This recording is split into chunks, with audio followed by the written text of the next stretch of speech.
Nagpupuri at ipapasalamat po sa umagang ito na binigyan mo muli ng pagkakataon na makarinig ng iyong mensahe. Panginoon, aking pong dalangin na ang iyong banal na Espiritu ang siyang manguna sa aming kalagnan. Tinunod po ako na maibahagi ito ayon sa iyong kalooban na tulungan mo rin ang mga kapatid na maunawahan ang mga salita mo na marinig sa umagang ito.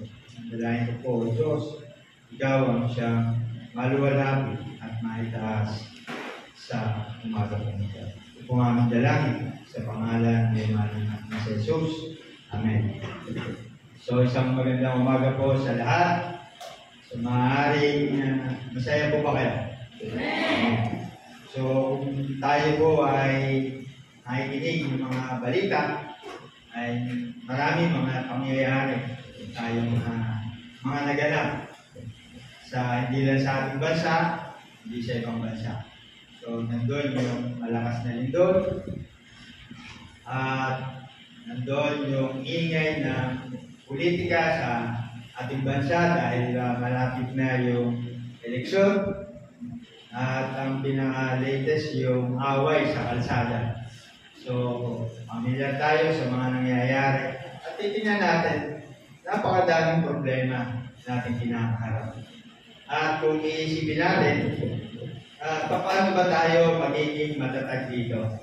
Kasi sobrang dami natin dapat alalahanin o iniisip, lalo na yung mga bagay na hindi naman natin kontrolado. So, sa umaga kong ito ay ang konteksto ay magmumula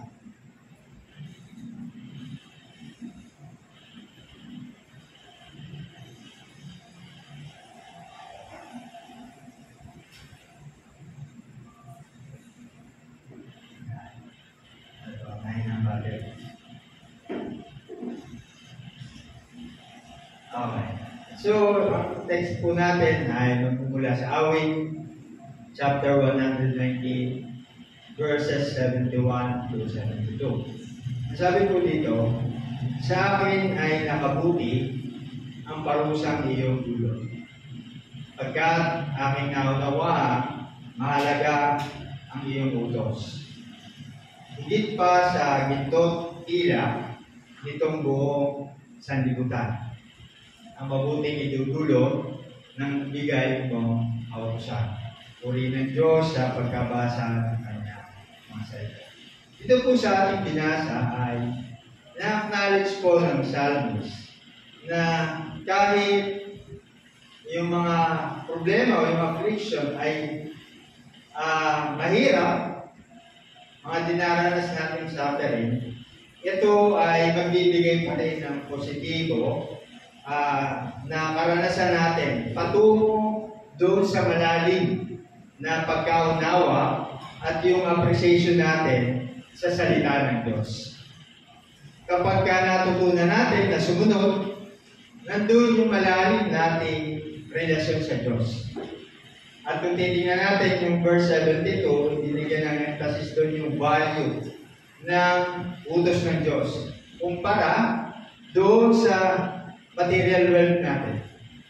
So, dito nakita rin yung katuparan ng salita ng Diyos kumpara doon sa earthly possession natin. Yung kung ano man tayo. Nandun yung kahalagahan na anuman yung hirap na kanyang daranasin o dinanas, ay nandun yung pagkaunawa niya, yung kahalagahan ng utos o ng salita ng Diyos. Na-highlight dito yung value na kailangan nating malaman, maunawaan yung salita ng Diyos. Nandun yung tagalakan sa pagsunod natin. So ano man yung problema na kinaharap natin, pinakita na doon, sabi doon, nakabuti ang parusang iyong dulot pagkat aking naunawaan mahalaga ang iyong utos. So, bagamat tayo dumaranas ng iba't ibang pagsubok, mahirap man ito, pero inibigyan doon na yung utos ng Diyos o yung salita ay mas mahalaga sa anumang meron tayo sa mundo ito. So, ang buhay po natin ay parang ano to, series ito. Kung paano ba natin susolusyonan ang mga problema ang ating kinakaharap. So, sa umaga po ito ay ang pamagat po ng aming mensahe ay bakit ba may problema? Bakit nga ba tayo ay may problema? Ano ba yung dahilan? Bakit tayo ay merong problema kinakaharap? So, ang buhay po natin, sabi ko nga parang series ito. Ng pagkakataon kung paano ba natin lulutasin yung problema natin. So, yung mga problema kinakaharap natin ay pwedeng tayo ay manalo o ito'y maging kalakasan para sa atin. So, depende ito kung paano tayo tutugon. Paano tayo tutugon sa mga problema ito. Nung isang araw po ay hindi ko na alam, ay nagkaroon ng problema si Pastor Larry sa kanya kalusugan. So, ipanalangin niyo po siya dahil siya ay mag-undergo ng coronary angiography sa April 23. At noong time po na yun ay nakita ko kung gaano pa problemado si Sister Gemma. Kami po ay nagchat-chat noon. Siya po ay palabas na siya. Palabas na siya ng hospital. Pero hindi sila makalabas. At dahil wala dextrose pastor, wala na siya, okay na. Hindi pa nababasa yung dalawa niyang exam na ginawa. Kaya lang, meron silang test na ipapagawa. Yung CT iodogram. Ang sabi ni Sister Gemma, Brother Rodel, napakalaki kasi 30,000. At natatakanta siya. Hindi niya alam kung ano yung gagawin. Tapos sabi ko, pwede naman, huwag niyo muna ipagawa kung talaga wala kayong pambayad. Ang problema sabi niya, ay pag daw hindi namin ito ginawa, magbabayad daw kami ng asabin namin. Sabi ko, hindi mo pwede gano'n kasi covered naman siya ng card. So, nandun yung talanta. Siguro, problemado na si Sister Gemma kasi sa sitwasyon. At sabi ko, pakiusapan nyo na lang na lumabas kayo sa kanilang kayo. Pumunta, pinakamaganda, mag-second opinion kayo. At yun nga po, second opinion, sabi ng doktor sa kanya, ay hindi na kailangan yung test na yan. Kasi kung ipapakuha mo yung test na yan, ay mas magastos pa. So, meron akong isang test na ipapagawa sa'yo na mas makikita. Yun. So, yung angiography. So, makikita natin yung pagkilos ng Diyos. May pagkakataon na parang tayo ay hindi natin alam yung ating gagawin. Kapag tayo po ay nahihirapan,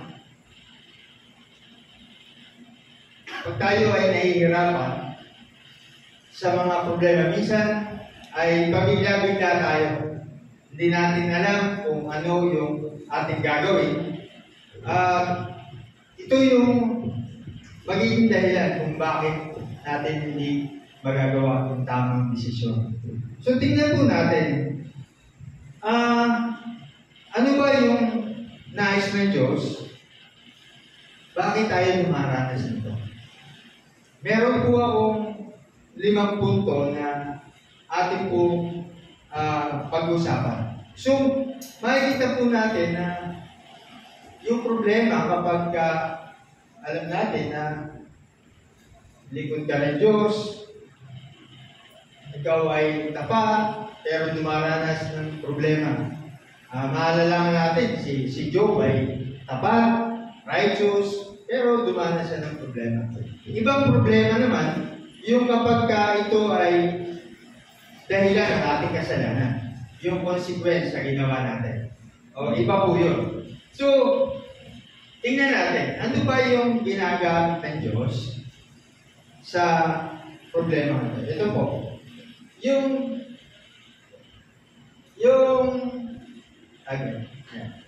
So, makikita po natin yung direksyon na yan.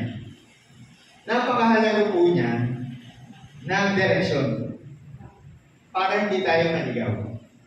Di po ba? Ito yung magtuturo kung tayo ba ay kakanan, kaliwa o diretso. So yung direksyon ay napakahalaga sa nagmamaneho kung ikaw man ay merong pupuntahan. At sa panahon ngayon, kapag ka may smartphone ka, hindi ka maliligaw. Kasi ituturo sa iyo ang lahat ng direksyon. Kapag ka ikaw ay nasa abroad, wala ka namang tour guide, smartphone lang yung gamit mo para makapunta ka sa isang lugar. At pag binuksan mo doon, makikita mo yung oras ng dating ng tren, kung ikaw ba ay magbabas, magkano bayad, anong oras sa alis. Napakahalaga nito, yung direksyon. Kaya sa buhay po natin, ay makikita natin, ano ba yung ginagawa ng Diyos?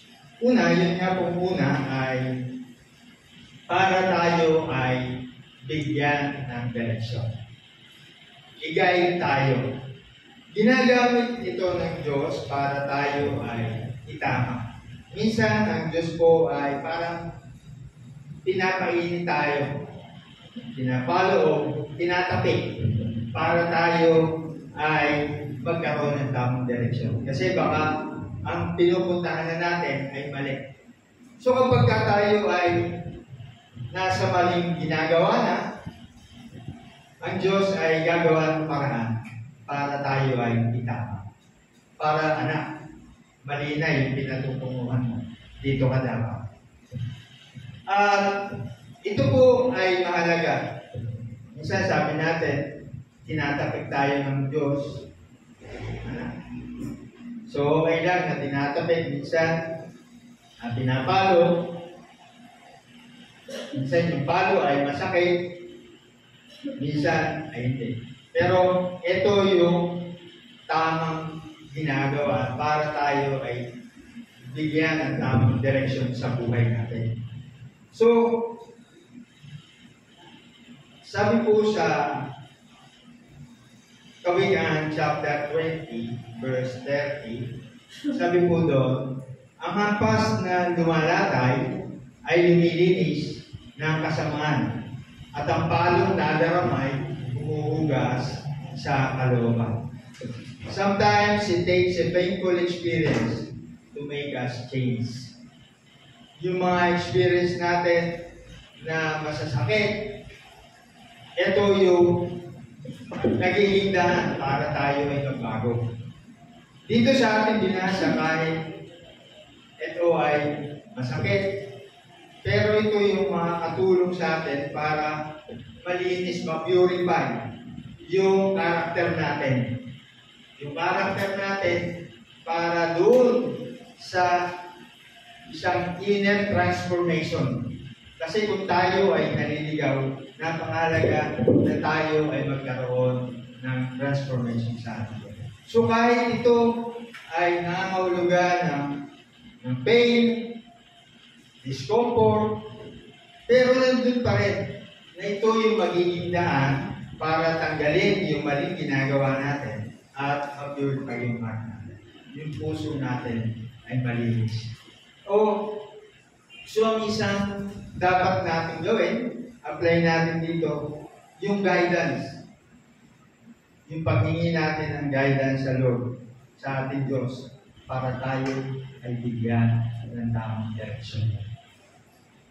Kasi kapag ka po nawawalay na tayo, kailangan natin humingi ng tulong sa Diyos. So ang mga bagay na nagpapahirap man ito, pero ito yung magiging daan para magkaroon tayo ng malinis ng puso para sa tamang direksyon. Sabi nga, lumalatay, pero lumilinis ng kasamaan at ang palong nadaramay umuubos sa kalooban. Lahat ng bagay na nararanasan natin, ito yung makakatulong sa atin para magkaroon ng maayos transformation sa ating mga buhay.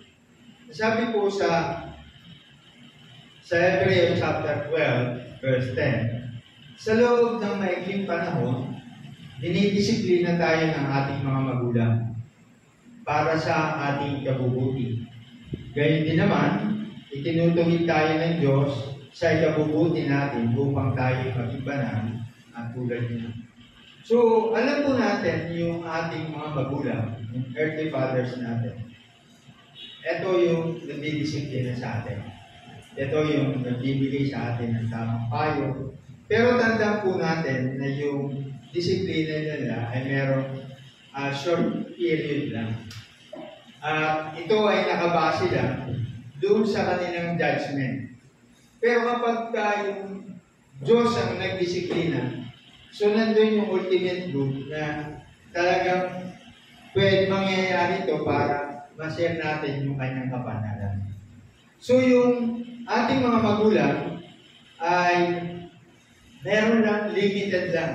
Yung scope, may duration, based lang dun sa subjective understanding natin mga magulang, yung pagpayo natin. So yung human discipline, hindi siya perfect. Imperfect siya. Kasi meron tayong limitasyon. Pero kapag Diyos ang nagdisiplina sa atin, nandun po yung benefit niya, yung aim niya is for spiritual growth and transformation. So kapag tayo ay dinidisiplina, yun yung lagi nating isipin na ito yung disiplina ng Diyos para sa akin, ito yung makabubuti para sa spiritual growth. Para ako yung lumago, para at tunay na masunod ko yung kalooban.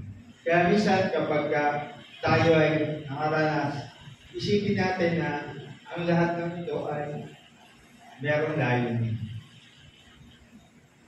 Unlimited yung knowledge, sovereign kasi ang Diyos. Kaya kung ano man yung naranasan natin, so ito ay merong kahilingan. Ano po yung ikalawa? Tinangin po nyo yung T.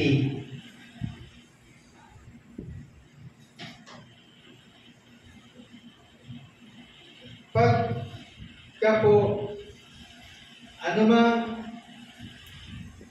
mahal ng T? Ano bang klase yan? Green tea, black tea, o ano man. Hindi mo siya malalaman kung gano'n hanggang hindi mo siya itutubog sa tubig. Hindi mo ba? Hindi mo siya, masarap ba to? Ano ba kung makikita mo lang na nakalagay? Nung ako po ay nagtatrabaho, lahat ng klase ng tea ay natikman ko na. Kasi yung boss ko po ay well-traveled yun. Saan man siya pumuntang bansa, lahat ng mga nakukuha sa hotel, binibit-bit nun. Dinadala nun, sinisilip. At pag sa'yo uuwi, once a month nandito siya, idala siya sa akin bag. Ibibigay niya sa akin yun. Iba-ibang klase ng tea.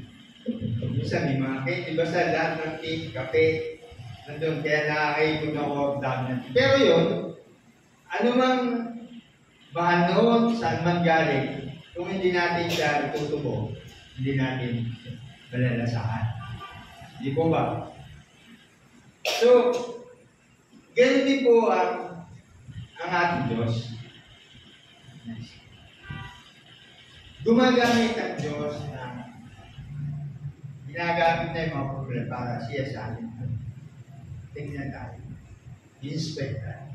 So, sinusubukan ba ng Diyos yung pananampalataya mo ngayon? Maaaring tayo ay dumaranas ng mga problema, meron tayong pinagdaraanan. So, makikita po natin na sabi po sa Santiago, chapter 1, verse 2 to 3, sabi po doon, mga kapatid, magala kayo kapag kayo'y dumaranas ng iba't ibang uri ng pagsubok.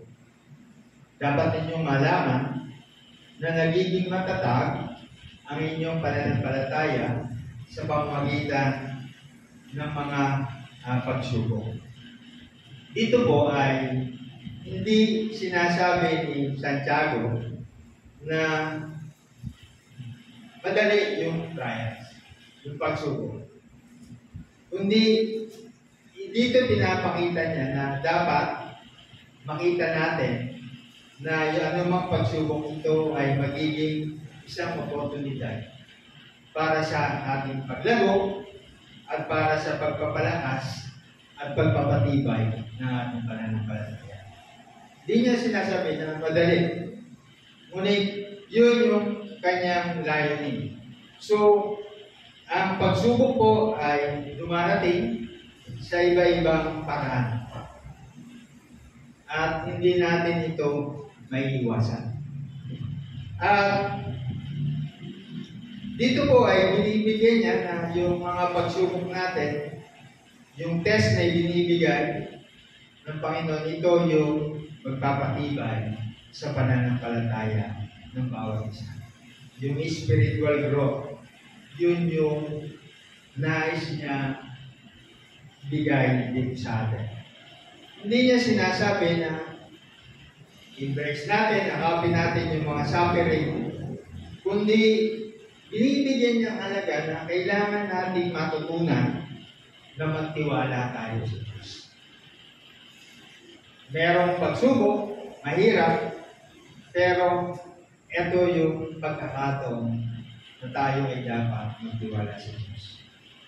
Ang trials, so ito ay pwedeng maging opportunity natin para mas malapit tayo sa Diyos, para ma-develop natin yung lalim ng pananampalataya natin.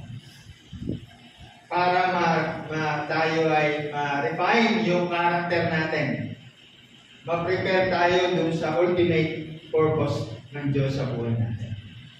Di po ba, sabi ko nga lagi, kapag tayo ay merong suliranin, mas humahaba, mas malimit tayong manalangin. Kapag meron tayong pinagdaraanan, mas nagiging closer tayo. Kumari nga lang, palagi kang manalangin. So yun yung purpose ng tayo. Kasi kapag ang buhay natin ay maayos, totoo ito, minsan nakakalimutan na natin. Hindi po ba kasi wala namang tayong problema. Okay lang. So, konti-konti na lang. Saka na lang po. So, ito yung nais ni Santiago na makita natin yung opportunity para lumago yung ating pananampalataya. At magtiwala tayo sa Diyos. Ano man yung pinagdaraanan natin. Isang, sabi ko nga po, nung dinalaw po namin si Pastor, sabi nga namin, purihin ng Diyos kasi covered ng SMO yung kanyang mga gasto. Kasi kung hindi, magpapa-stress pa rin yan pag makikita natin. At yun yung kabutihan na ginagawa ng Panginoon. So, bagamat meron tayong pinagdara, pero ito yung magpapatibay sa atin. Yung pagtitiwala natin sa Diyos. Yun yung dahilan kung bakit ang Panginoon ay gumagawa ng mga bagay. Problema sa ating buhay. Meron siyang layo. Ano po yung sabi ng ito po ay lagi natin na binabasa. Sabi po doon sa 2 Corinto, chapter 12, 9-10. Ganito ang kanyang sagot. Ang kagandahan loob ko ay sapat na para sa iyo, sapagkat lubusang nahahayag ang aking kapangyarihan kapag ikaw ay mahina. Kaya't buong galak ko ipagmamalaki ang aking mga kahinaan upang manatili sa akin ang kapangyarihan ni Kristo. Alang-alang kay Kristo, ako'y may kasiyahan sa gitna ng mga kahinaan, mga pagputya, mga kahirapan, pag-uusig, at kagipitan. sapagkat ako ay mahina, doon ako ay nagiging malakas. So alam natin yung turn in the flesh, yung dinanas ni Pablo. Hiningi, pinanalangin, ngunit hindi pinagkaloob. So yung grace ng ating Panginoon, yun yung kanyang pinanghawakan. Pinapakita dito ni Pablo yung sa kanyang ministry sa Corinthian Church na yung kanyang kalakasan ay hindi nagmumula sa kanya, kundi ito ay nagmumula sa ating Panginoon. So, ito yung bagay na dapat nating paghawakan. Sapat ang kanyang biyaya. Ano man, health problems man ito, financial, relationship, o anumang bagay, palagi natin tandaan ang biyaya ng Diyos. Sabi nga ni Pablo, alang-alang kay Kristo, ako'y may kasiyahan sa gitna ng kahinaan, mga pagtudya, mga kahirapan, pag-uusig at kahilingan. So dapat nating malaman, huwag tayo panghinaan ng loob kapag tayo ay dumaranas ng mga pagsubok sa ating buhay. Palagi natin isipin ang biyaya ng Diyos. Yun po lagi yung naririnig ko sa aking kapatid na may cancer. Sabi niya, ang grace ni Lord ay isa. Yung biyaya niya ay isa. Yun yung nagpapalakas para mapaglabanan niya, mapagtagumpay niya yung hamon na kanya pinagdala. Alam niyo, sabi ko nga, akala ko tapos na yung kanyang chemo, pero ito pong pinaka-latest na kanyang PET scan, meron ulit nakita at kailangan niya ulit maganda ito ng chemo. So, palaging merong problema. Pero, pangawakan natin na lahat ng ito ay kontrolado ng atin. So, ano po yung ikatlo? Ang ikatlo po ay para itama tayo. Gumagamit po ang Diyos ng mga problema para itama tayo. Ulit tayo. Sabi po doon sa una natin, ito yung ating teksto, sa awit 119, verse 7-7. Ito sa akin ay nakabuti ang parusang iyong dulo, pagkat aking naunawa ang mahalaga ang iyong utos. Higit pa, sa gintot tila nitong buong sanlibutan, ang mabuting idudulot na bigay na kautusan. So, makikita po natin na ang lahat ng bagay na nararanasan natin ay merong layunin ng Diyos para tayo ay itama. So, may mga ilang aral na sa pamagitan ng sakit o kapiguan. Di po ba tayo ay mga bata? Tayo mga bata pa. Kapag nag-iinit yung ating mga magulang, diba, sasabihin, "Oy, anak, huwag kang pumunta dyan, huwag mong iikuin yan. Kasi nainit yan." Pero dahil bata, minsan, pupunta ka doon, malalaman lang natin na nainit nga pala. So, minsan, gumagawa ang Diyos para malaman natin, experience natin na hindi ko pala dapat ito gawin. So minsan, nalalaman lang natin yung halaga ng isang bagay, gaya po ng kalusugan, pera, o relasyon kapag ito ay nawala na. Di ba kapag sa ating pong kalusugan ngayon, marami may mga karamdaman. At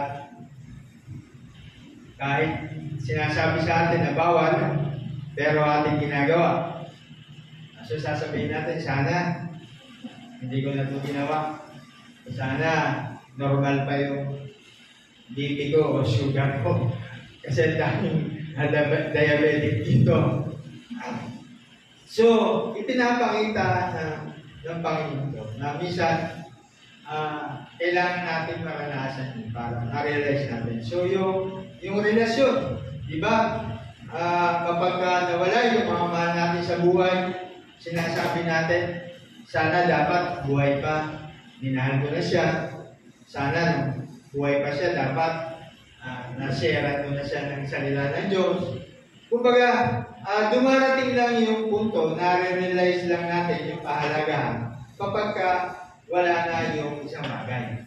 Doon lang natin makikita sa sayang, sana ginawa ko na to. So, merong layunin ng Diyos para itama tayo. Alam niyo po, nung yearly po kasi ay meron akong annual check-up. So, dun sa annual check-up ay kailangan ko magpakuha ng mga sugar, cholesterol, ganyan, para makita ko. Pero, ito pong huling mga parang nag-test ako ng BP. Tumataas.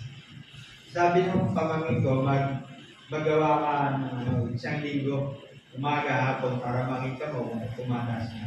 Hindi nga siya nag-normal sa loob ng isang linggo. So, nagpa-check po ako. Sabi ko dun sa doktor, pwede po bang magpa-request ako ng cholesterol, sugar, kasi yung uric acid, kasi yun lang, para makapagpates ako. At saka sabi ko sa kanya, para kung tumataas yung BP ko. So, nandun na. At umaprove na yung SMO ko. Nakita ko, bakit ang dami yung pinagawa? Sobrang dami, sabi sa akin, ECG. Sabi, wala naman po akong pinagawa. Medyo na, pagkatapos po niyan, mag-x-ray ka. X-ray ko lang po ng January. Nandito po ito eh. Tapos sabi niya, kailangan ilalagyan ka ng ambulatory blood pressure para ma-monitor. So, sa una, parang ano ba to? Bakit napakadami na? Kasi kung kayo po ay napunta sa mga high precision, sinechekan lang yun eh, di ba? Sinechekan lang. Hindi ko na po siya talaga tinignan. Pero nagulat lang ako. Pero, merong si Lord eh, na kaya pala gano'n, pinakita, purihin ng Diyos, normal namang lahat. So, minsan, kailangan itama tapos marunong ang Diyos kaysa sa atin, di ba? Minsan, akala natin, ay tama yung ginagawa natin. Pero ipinapakita niya na eto, tama pala. So, ano yung point doon? Nakita ko na yung mga test ko pala ay normal. Maliban sa BP. Sabi ko, bakit po? Kasi wala namang makita sa nagpunta ako ng cardio. Aging. So, hindi na mapitigil pag tumatanda na. So, yun pala. And then, nag-usap kami ng asawa ko. Pagtungtong namin ng 60, saka kami nag-maintenance ng BP. So, kasama na po ako doon sa mga nag-maintenance ng BP. Nasa group nyo na po ako, hindi na po maiiwasan. So, sa ayaw natin at sa gusto, ay darating at darating. Kasi hindi mapitigil. Pero, nandun yung itatama tayo ng Diyos. Kaya tayo dumaranas minsan, akala natin, ano ba naman to? Pero meron pala siyang gagawin. So, ano po yung sabi ko ng awit 119 verse 67.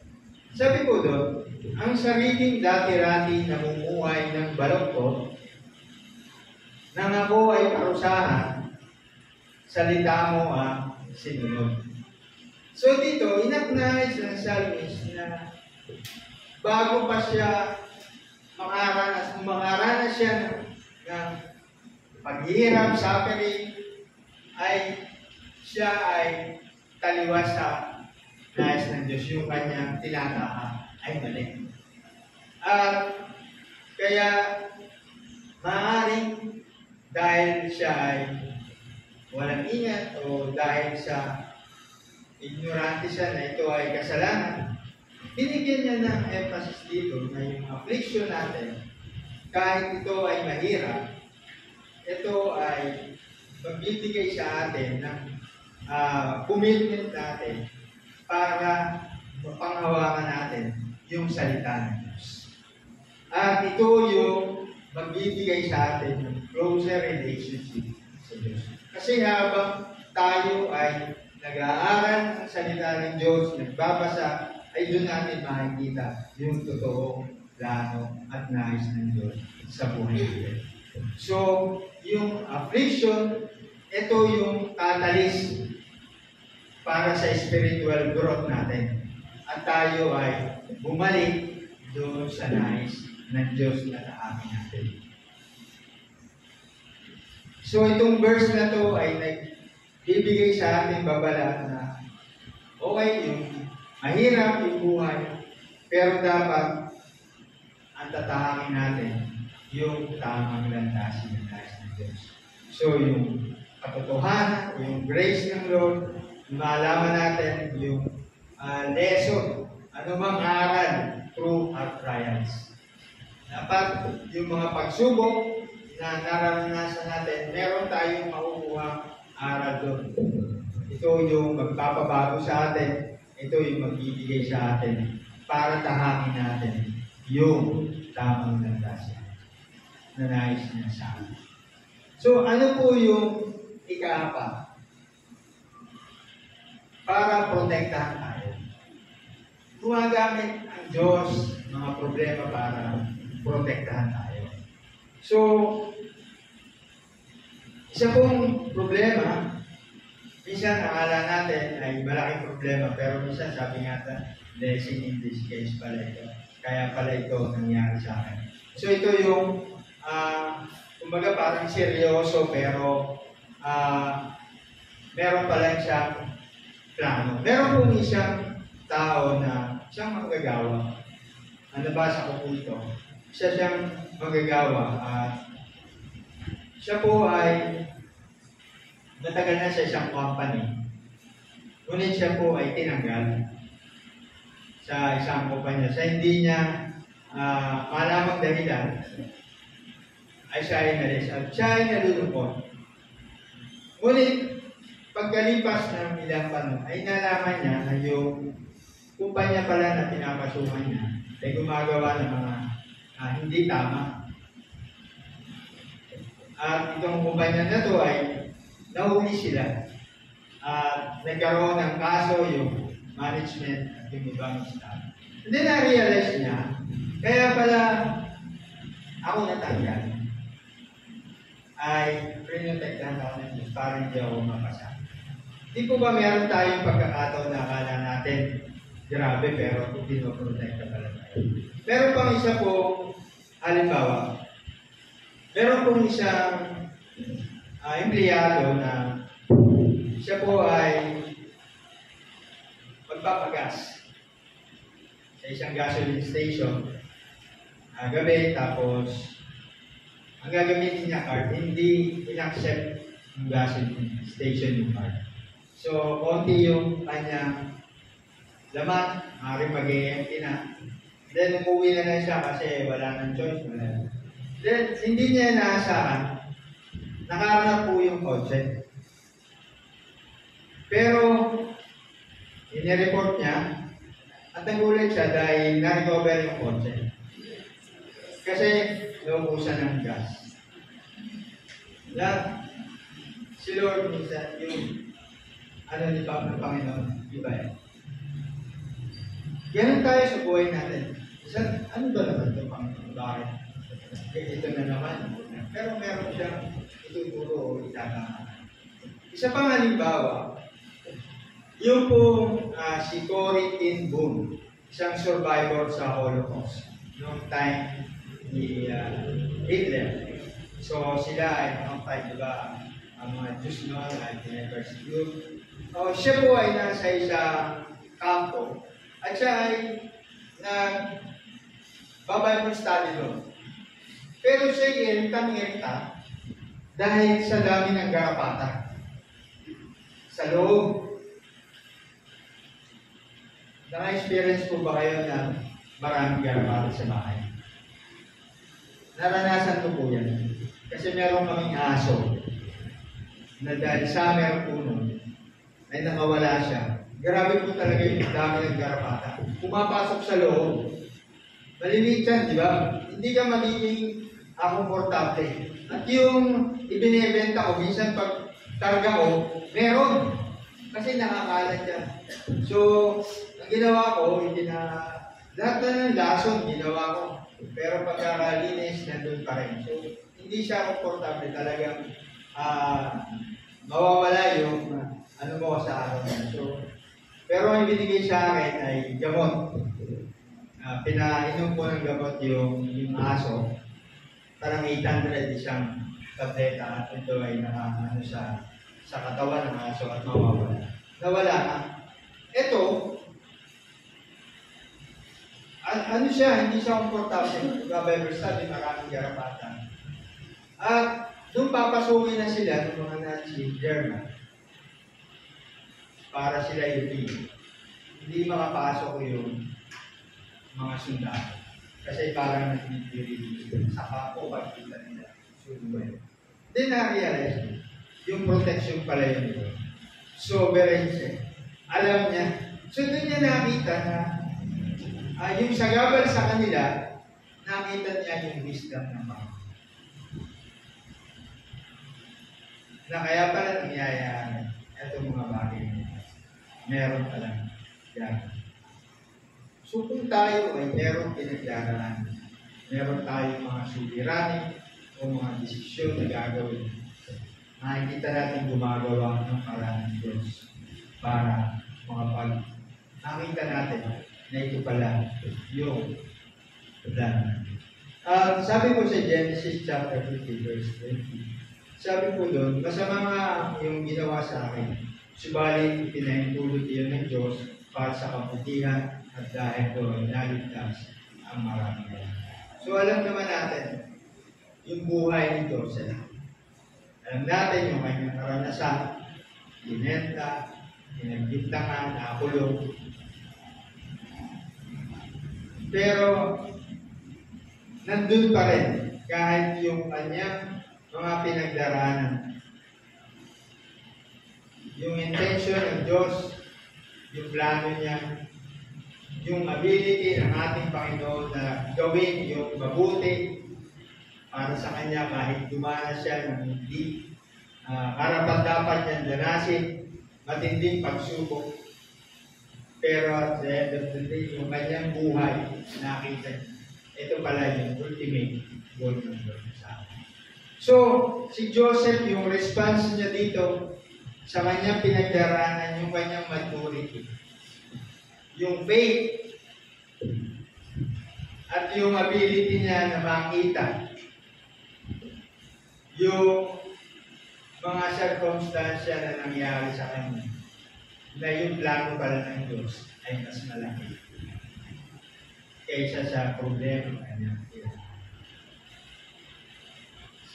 So, bagaman tayo ay sa tingin natin parang nasasakal na tayo, nahihirapan na tayo, paulit-ulit, pabalik-balik. Pero tingnan natin, merong gagawin ng Diyos sa buhay. Ano po yung panghuli? Ang panghuli po, gumagawa siya para tayo ay maging mabuting tao.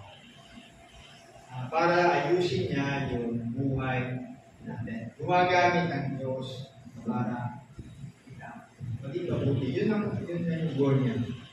So, yung problema, kapag tinugunan natin ito ng tama,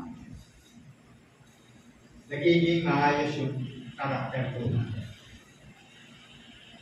Ito yung magdidevelop sa atin para tayo maging matyaga.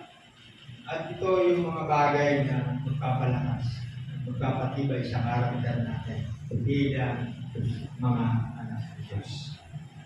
Sabi po sa Roma chapter 5 verse 3 to 4, hindi lamang yan, pinagagalak din natin ang mga kahirapang ating tinitiis dahil alam natin ito'y nagbubunga ng pagtsatsaga at ang pagtsatsaga ay nagbubunga ng mabuting pagkatao. at ang mabuting pagkatao ay nagbubunga ng pag-asa. So trials and difficulties are opportunities for our faith to be tested and strengthened, leading to greater endurance. Ito yung magre-refine sa ating karakter. Kung paano natin ito mapapagtagumpayan, kung paano tayo makakapag-tiis para mapagtagumpayan natin ang lahat.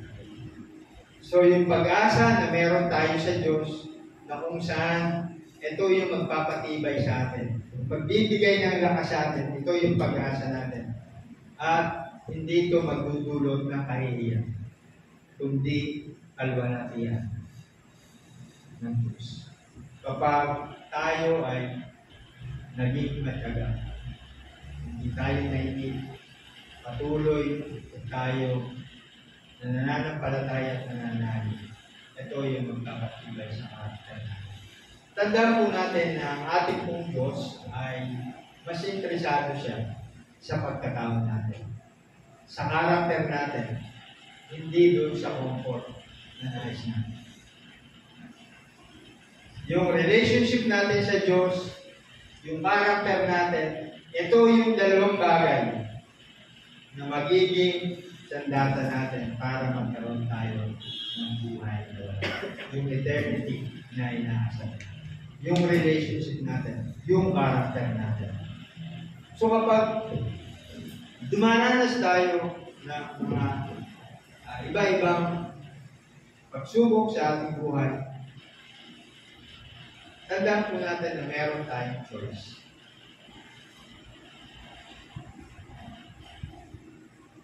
Piliin ba natin na tayo maging talunan?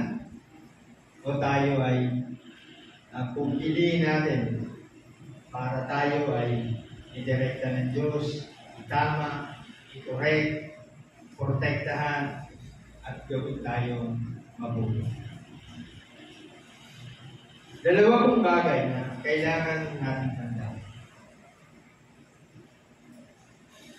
Interesado, mas gusto ng Diyos yung karakter natin bilang mga anak ng Diyos kaysa sa comfort na gusto natin sa buhay natin.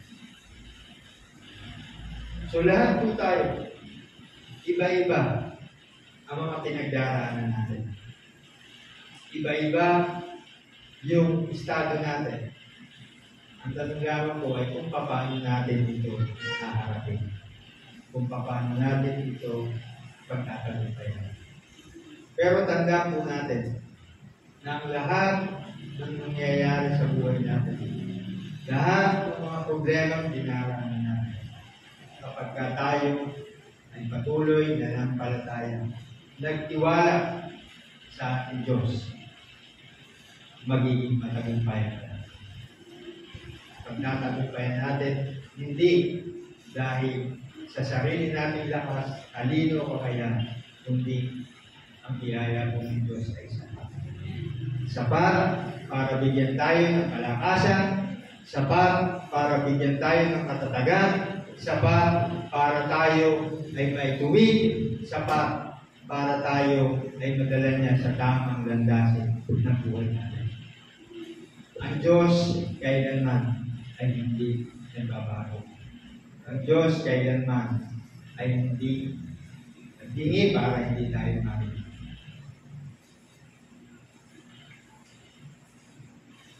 Ang kailangan po lang natin ay yung magtiwala tayo. Aralin natin ang salita ng Diyos.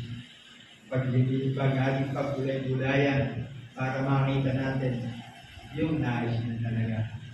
Yung mga pangako niya ay ating panghawakan. Patuloy tayo manalig. Dahil ang Diyos ay tapat.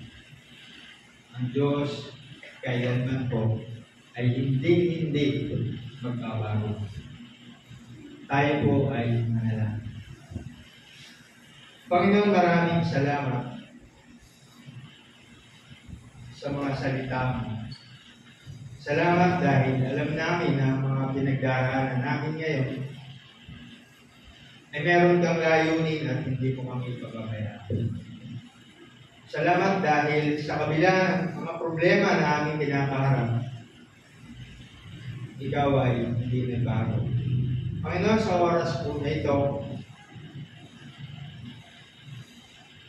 ay akin pong dalangin ang bawat isa na mayroong mga pinagdaraanan niya. Maaaring ito ay karamdaman, suliranin sa relasyon, mga desisyon na gagawin namin. Lord, ang aming pong dalangin, tulungan mo kami, ituro mo sa amin yung dapat po namin gawin. Bigyan mo kami ng wisdom para may tama natin at may tuwid namin ang aming mga buhay. Tulungan mo kami, Panginoon, ang bawat gagawin namin ay naaayon sa iyong kalooban, hindi yung nais namin. Panginoon, lahat ng ito ay amin pong ipinagkakatiwala sa inyo. Ibinibigay namin ito sa inyo dahil wala kaming kakayahan na pagtagumpayan ang lahat. Sa oras po na ito, Panginoon, we declare healing in the name of Jesus. At namin ay mga kapatid kami at mga karamdaman. Sa oras na ito, Panginoon, dinideklara namin yung pagalingan para po sa amin. Salamat dahil sa bawat pagsubok ay nakita namin ang iyong katapatan. Salamat dahil sa bawat pagsubok, sinamahan mo kami. Sa kabila ng aming kahinaan, hindi ka nagkulang. Lord, kung ano man yung bagay na nagawa po namin na hindi tama, patawarin mo kami. At ituwid mo kami, Panginoon, sa tamang landasin at plano mo sa aming buhay.